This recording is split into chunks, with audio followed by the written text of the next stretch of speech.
ये गुस्सा है अपनी सरकार के खिलाफ पाकिस्तानियों का। अच्छा, वो क्या कह रहे हैं कि अभी भी अरबों को फोन कर रहा है, ये मतलब बाकी स्टेट्स को फोन कर रहा है, ईरान को फोन नहीं कर रहा हमारा प्राइम मिनिस्टर। अब आप देखिए जरा कैसे फंसाया इन्होंने बिलावल भुट्टो को और मरियम नवाज को।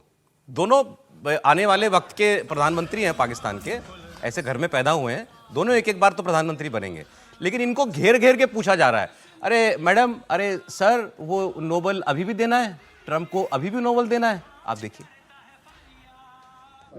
मैडम, ये अब भी क्या डोनाल्ड ट्रंप हकदार हैं नोबेल इनाम के?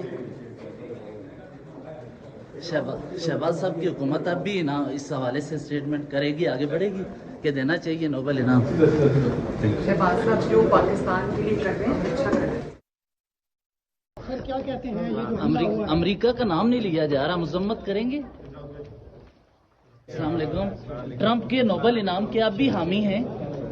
अब भी ट्रंप के नोबेल इनाम के बिलावल साहब अब भी ट्रंप के बिलावल साहब अब भी ट्रंप के नोबेल इनाम के हामी हैं? आप चलते जाइए। तो सड़क पे गोली और गाली खा रहे हैं लोग, और गालियां दे रहे हैं, और नेताओं को घेर घेर के जो वहां के पत्रकार हैं वो जलील कर रहे हैं।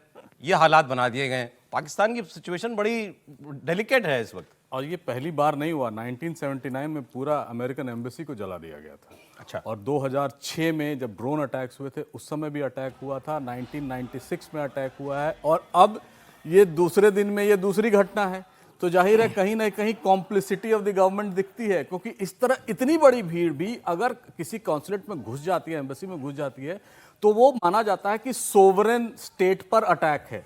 अभी सऊदी अरेबिया में ड्रोन पर अटैक हुए ना, रियाद में उनके कॉन्सुलेट में, एम्बेसी में, और कह रहा है कि पूरा कहर बरपाएंगे, जो ट्रंप साहब कह रहे हैं, जो जिस तरह से अटैक किया गया है। तो पाकिस्तानी स्टेट एक तरह से कॉम्प्लिसिट रहता है इस टाइप की अटैक में, और ये एक नूरा कुश्ती भी चलती है। और पाकिस्तान के जिस तरह से हालात हैं, जिस तरह से रोड पर तुरंत रोड चले आते हैं, उसको देख के यही लगता है कि इमरान खान की जो पार्टी है उसको प्रोटेस्ट नहीं करने दिया जा रहा है। फिर यहाँ शहर के बीच में अमेरिकन एम्बेसी के पास जो सबसे डेलिकेट, सबसे सेंसिटिव जोन होता है, वहां कैसे आया? तो इसमें मुझे लग रहा है इसमें कोई इनकी वो संलिप्तता है, कोई नूरा कुश्ती चल रही है इनकी कि भाई चलने दो, प्रोटेस्ट दिखने दो। लेकिन इनके एक नेता जरूर है अजीत जी, वो आदमी जो है वो पता नहीं कैसे सच बोल देता है कभी कभी। ख्वाजा आसिफ, रक्षा मंत्री जो है, और उसका बयान सुनिए आप, बयान सुनिए। एक तो इन्हें शर्म नाम की चीज नहीं है, और क्या वो बयान दे रहे हैं कि भाई ये कह रहे थे ना भाई अमेरिका का नाम नहीं लिया जा रहा, अमेरिका की मजम्मत, अमेरिका मतलब अमेरिका की आप कंडेम नहीं कर रहे, अमेरिका ने हमला कर दिया नाम पे। वो आदमी कहता है, अरे जो तुम्हारे तेल के बिल भर रहा है, कौन भर रहा है? तेल मतलब पाकिस्तान का जो बिल भर रहा है, कौन भर रहा है? अमेरिका नहीं भर रहा। तो फिर वो कहता है, ये जो हमारे वेंटिलेटर लगे हुए हैं ना, हॉस्पिटल के वेंटिलेटर नहीं, पाकिस्तान को वेंटिलेटर लगे हुए हैं, कि ये जो हमको जितने वेंटिलेटर लगे हुए हैं, ड्रिप लगी हुई हैं, ये सारी अमेरिका की लगाई हुई हैं। वो बंद कर देगा, खींच लेगा वेंटिलेटर, तो क्या होगा हमारा? सुनिए। अमेरिका जो है अगर जो है वो चाहे तो इस वक्त पाकिस्तान के लिए इतनी माशी जो है डिफिकल्टीज क्रिएट कर सकता है कि मैं समझता हूँ कि हो सकता है हम जो हमारा ऑयल बिल जो है अदा करने के लिए हमारे पास पैसे ना रहें। ऑलरेडी जो माशी हालात जो है हमारे इंतहाई मखदूश हैं। ये सारे वेंटिलेटर जो है ना, ये लगे हुए हैं अमेरिका की मर्जी से लगे हुए हैं। अमेरिका चाहे तो ये सारे के सारे जो हमें जो इस वक्त ड्रिप्स लगी हुई हैं या वेंटिलेटर लगे हुए हैं, सारे के सारे ऑफ हो जाते। अब भाई बात सही है, वो सच्चाई तो यही है जो इन्होंने बोली। त्रिपाठी जी, नहीं देखिए, एक आदमी इतनी ईमानदारी से बोल रहा है, और उसको तो कम से कम न कहिए, शहबाज शरीफ, हसीम मुनीर कहिए, ख्वाजा आसिफ के मैं साथ हूँ। वो आदमी ईमानदारी से बात कर रहा है, अपने देश की दुर्दशा को स्वीकार कर रहा है।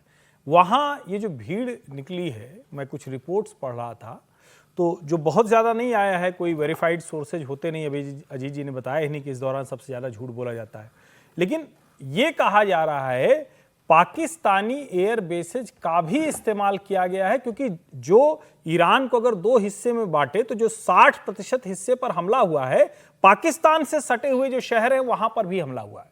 अब क्या वो हमला इजराइल ने किया, क्या वो हमला अमेरिकी फोर्सेज ने पाकिस्तान के बेस को लेकर किया? ये पाकिस्तान में बहुत ज्यादा चर्चा है। तो जो आप देख रहे हैं ना कि भीड़, एक तो खामेनेई मरे तो उनके लिए आस्था का केंद्र है, उनके लिए सबसे बड़े शिया धर्मगुरु थे, और स्वाभाविक है गुस्सा होता है उनमें, वैसे भी ये ज्यादा रिएक्ट करने का रहता है, एक्सट्रीमिज्म होता है, लेकिन ये भी एक चर्चा बहुत ज्यादा है। और बाकी मैं ये कहूंगा कि आप मतलब थोड़ा सा आप लोग बढ़ा चढ़ा के बता रहे, मैंने देखा थोड़ी सी आग लगी थी, कहाँ एम्बेसी को कुछ हुआ है? कुछ जली कहाँ एम्बेसी? एम्बेसी में लोग घुस गए, वाला देखिए ना, थोड़ा सा तो हुआ, घुस गए हैं लोग। गोली भी इतनी दूर से मार रहा है, कोई मारा थोड़ी ना, मतलब कोई ऐसा भीड़ गई नहीं है, का बदनाम कर रहे हैं, अंदर नहीं जा पा रही। मुझे लगता है ख्वाजा आसिफ साहब ने एक बार कहा था कि अमेरिका हमें टॉयलेट पेपर की तरह इस्तेमाल करता है, शायद वही टॉयलेट पेपर खोलने गए होंगे वहां। इसमें एक और बता दे, जो हो सकता है किसी ने पहले कहा ही हो, हेनरी किसिंजर का जो बयान है कि अमेरिका का दुश्मन होना खतरनाक होता है, लेकिन दोस्त होना तो घातक होता है, फटल होता है। घातक होता है।